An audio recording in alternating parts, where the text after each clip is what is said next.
यहाँ अर्शी बिपाशा को भरोसा दिलाने की कोशिश कर रही थी कि वह लाल दादा को समझा लेगी, जिससे बिपाशा को इस घर में रहने की अनुमति मिल सके। अर्शी को यकीन था कि अगर वह लाल दादा को सही तरीके से मनाएगी तो वे उसकी बात मान जाएंगे और बिपाशा को घर में रहने देंगे। दूसरी ओर बिपाशा भी अर्शी को पूरी तरह समझाने में लगी हुई थी कि वह झनक को इस घर में कभी भी वापस नहीं आने देगी।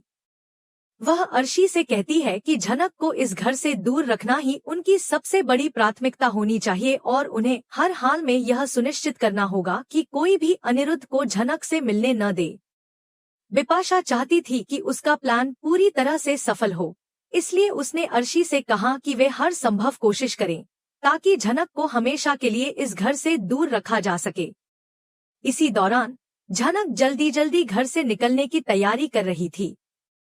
वह जैसे ही जाने लगी, लाल दादा ने उसे देख लिया और तुरंत उस पर कटाक्ष करने लगे। उन्होंने झनक को रोकते हुए कहा, कहाँ जा रही हो? कहीं रंग ललियां मनाने तो नहीं जा रही? उनका यह ताना सुनकर झनक का चेहरा उतर गया, लेकिन उसने कोई जवाब नहीं दिया। लाल दादा का गुस्सा लगातार बढ़ता जा रहा था और उन्होंने बिपाशा को गालियां देना शुरू कर दिया। वे बिपाशा पर भी अपना गुस्सा निकालते हुए उसे अपशब्द कहने लगे। बिपाशा को यह बिल्कुल पसंद नहीं आया कि लाल दादा उसके खिलाफ इस तरह बोल रहे थे, लेकिन उसने खुद को संयमित रखा। वह जानती थी कि अगर उसने इस समय कोई भी गलत कदम उठाया तो उसके पूरे प्लान पर पानी फिर सकता है। इसलिए उसने अपनी नाराजगी को दबाकर शांति बनाए रखने की कोशिश की। इस बीच अर्शी लगातार यह सोच रही थी कि कैसे वह लाल दादा को शांत कर सकती है और उन्हें इस बात के लिए राजी कर सकती है कि बिपाशा को घर में रहने की अनुमति मिल जाए। झनक के चेहरे पर एक अलग ही बेचैनी थी। वह यह समझ नहीं पा रही थी कि आखिर उसके साथ ऐसा क्यों हो रहा है। वह बस इतनी ही चाहती थी कि उसे इस परिवार से थोड़ी सी भी मान्यता मिल जाए, लेकिन हर कोई उसे दूर करने की कोशिश कर रहा था। वह जानती थी कि बिपाशा और अर्शी किसी भी हाल में नहीं चाहेंगी कि वह वापस इस घर में आए। इस दौरान अनिरुद्ध को इस बात की भनक लगने लगी थी कि झनक को घर से दूर रखने की साजिश रची जा रही है। हालांकि वह अभी तक पूरी सच्चाई नहीं जान पाया था, लेकिन उसे महसूस हो रहा था कि कुछ तो ऐसा है जिसे उससे छिपाया जा रहा है। वह झनक को ढूंढने की कोशिश कर रहा था, लेकिन उसे कोई सुराग नहीं मिल रहा था। झनक ने तय कर लिया था कि वह इस माहौल से दूर चली जाएगी, लेकिन उसका दिल अब भी इस घर के लिए धड़क रहा था। वह कहीं न कहीं यह उम्मीद कर रही थी कि कोई तो होगा जो उसके लिए खड़ा होगा और उसे अपनाएगा। लेकिन जैसे जैसे समय बीत रहा था, उसकी उम्मीदें भी टूटती जा रही थी। बिपाशा अपने मन में यह सोचकर खुश थी कि उसकी योजना अब तक सफल हो रही थी।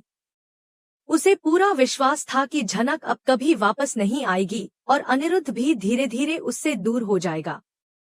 उसने अर्शी से कहा, अगर हम सही तरीके से यह सुनिश्चित कर लें कि झनक और अनिरुद्ध कभी न मिले, तो हमारा आधा काम पूरा हो जाएगा। हमें अनिरुद्ध को इस तरह प्रभावित करना होगा कि वह खुद झनक से दूर रहने का फैसला करे। अर्शी ने बिपाशा की बात पर सहमति जताई और कहा कि वह हर संभव कोशिश करेगी ताकि अनिरुद्ध और झनक का सामना न हो। लेकिन उसके मन में कहीं न कहीं एक डर भी था कि अगर अनिरुद्ध को सच्चाई का पता चला तो वह उनके खिलाफ हो सकता है। उधर झनक की आंखों में आंसू थे। वह अपने जीवन के फैसलों को लेकर उलझन में थी। उसने सोचा था कि उसे इस घर में अपनाया जाएगा, लेकिन ऐसा कुछ भी नहीं हुआ। उसके साथ लगातार अन्याय हो रहा था और कोई भी उसकी बात सुनने को तैयार नहीं था। उसने फैसला किया कि वह अब अपने लिए खड़ी होगी और किसी के भी दबाव में नहीं आएगी। इसी बीच अनिरुद्ध को एक ऐसा सुराग मिल गया जिससे उसे झनक की सच्चाई का अंदाजा लगने लगा। उसने तुरंत झनक से मिलने का फैसला किया और उसे रोकने के लिए निकल पड़ा। दूसरी ओर बिपाशा और अर्शी को इस बात की खबर लग गई कि अनिरुद्ध झनक से मिलने की कोशिश कर रहा है।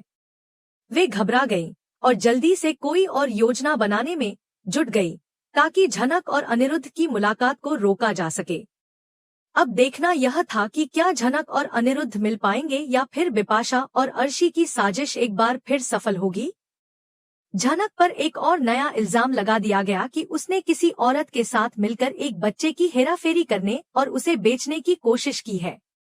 यह आरोप झनक को और भी मुश्किल में डालने के लिए लगाया गया, ताकि वह बचाव में कुछ भी न कर सके और उसे आसानी से इस मामले में फंसा दिया जाए। झनक पहले ही कई परेशानियों से घिरी हुई थी और अब यह नया इल्जाम उसके लिए मुसीबतों का पहाड़ लेकर आया। बिपाशा को यह एहसास हो गया था कि अगर झनक को बेल मिल गई तो वह फिर से उनके खिलाफ खड़ी हो सकती है। इसलिए उसने एक नया प्लान बनाया। उसने तय किया कि जैसे ही झनक जेल से बाहर आएगी, वह उसे अपनी गाड़ी में बैठाकर सीधे उसके पिता के पास छोड़ देगी, ताकि वह इस घर में दोबारा कदम न रख सके। यह योजना बनाने में शुभो, तनुजा और अर्शी भी पूरी तरह से शामिल हो चुके थे। वे सभी नहीं चाहते थे कि झनक इस घर में वापस आए और अनिरुद्ध से मिले। शुभो और तनुजा पहले से ही झनक के खिलाफ थे। उन्हें लगता था कि अगर झनक दोबारा घर आ गई तो वह उनके लिए परेशानी खड़ी कर सकती है। इसलिए उन्होंने बिपाशा के इस प्लान को पूरी तरह से समर्थन दिया। अर्शी भी इस साजिश में शामिल हो गई थी, क्योंकि वह खुद नहीं चाहती थी कि झनक अनिरुद्ध की जिंदगी में वापस आए। झनक को इस बात की जरा भी भनक नहीं थी कि उसके खिलाफ इतनी बड़ी साजिश रची जा रही है। वह खुद को निर्दोष साबित करने की कोशिश कर रही थी, लेकिन हर तरफ से उसे ही गलत ठहराया जा रहा था।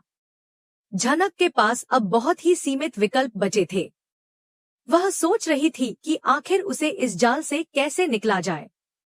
इस बीच अनिरुद्ध को झनक की बेगुनाही पर पूरा भरोसा था। उसे यकीन था कि झनक कभी भी ऐसा गलत काम नहीं कर सकती। वह लगातार यह पता लगाने की कोशिश कर रहा था कि आखिर कौन उसके खिलाफ षड्यंत्र रच रहा है। हालांकि उसे अब तक यह अंदाजा नहीं था कि इस साजिश में उसके अपने ही परिवार के लोग शामिल हैं। दूसरी ओर झनक जब बेल पर रिहा हुई तो उसे इस बात की बिल्कुल भी जानकारी नहीं थी कि बिपाशा पहले से ही उसके लिए एक नया जाल बिछा चुकी थी।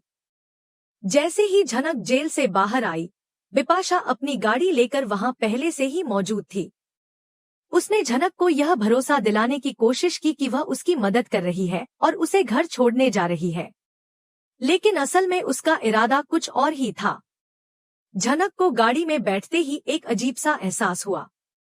उसे महसूस हुआ कि कुछ तो गड़बड़ है, लेकिन वह समझ नहीं पा रही थी कि क्या।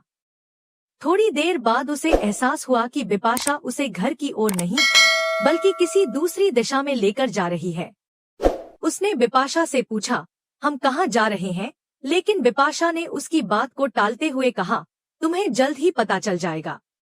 झनक को अब धीरे धीरे समझ आ रहा था कि कुछ बहुत गलत हो रहा है।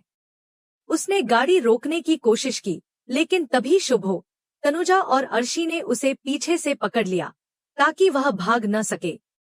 अब झनक को यकीन हो गया था कि यह पूरी योजना पहले से बनाई गई थी और उसे इस घर से हमेशा के लिए बाहर करने की कोशिश की जा रही है। अनिरुद्ध को जब यह पता चला कि झनक बेल पर रिहा हो गई है तो उसने तुरंत उसे खोजने की कोशिश शुरू कर दी। लेकिन उसे यह नहीं पता था कि झनक को पहले ही गाड़ी में बैठाकर कहीं और ले जाया जा रहा था। गाड़ी तेजी से आगे बढ़ रही थी और झनक लगातार संघर्ष कर रही थी। वह खुद को छुड़ाने की कोशिश कर रही थी, लेकिन तीनों ने उसे मजबूती से पकड़ रखा था। झनक की आंखों में आंसू थे, लेकिन उसके मन में अब भी हिम्मत थी। वह सोच रही थी कि अगर उसने हिम्मत नहीं दिखाई तो वह कभी इस साजिश से बाहर नहीं निकल पाएगी।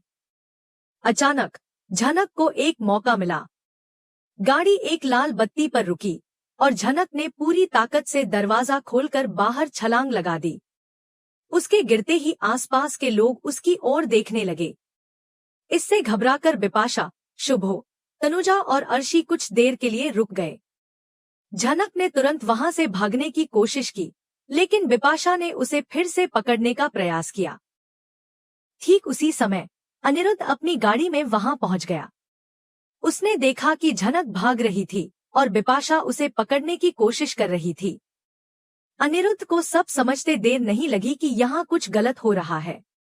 उसने तुरंत अपनी गाड़ी से उतरकर झनक की ओर दौड़ लगाई और बिपाशा को रोक दिया।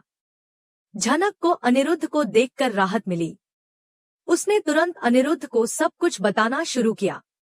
अनिरुद्ध को अब पूरा यकीन हो गया कि बिपाशा, शुभो, तनुजा और अर्शी मिलकर झनक के खिलाफ साजिश रच रहे थे। उसने झनक को अपनी गाड़ी में बैठाया और वहां से निकल गया। बिपाशा यह देखकर चौंक गई कि उसका पूरा प्लान असफल हो गया था। वह अब सोचने लगी कि आगे क्या किया जाए।